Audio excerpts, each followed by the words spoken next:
Gusto nila ng fried chicken. Yung isa naman gusto ng chicken curry. O di pagsamahin ko na lang. Tinimplahan ko yung chicken ng turmeric powder, salt, and pepper. Then after that, pinirito ko siya. Pinirito ko ang chicken kasi gusto nila fried chicken. Yung isa, chicken curry. So, ito ang gagawin ko.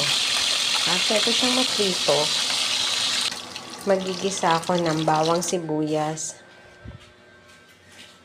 Then, isasabay ko na ang patatas, carrots, at bell pepper.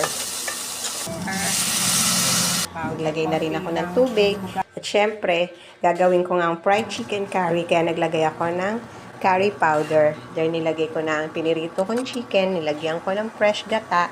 Nag-add ako ng konting patis para sakto yung lasa. Swak lang. So, ayan na. Meron na tayong fried chicken curry. Enjoy!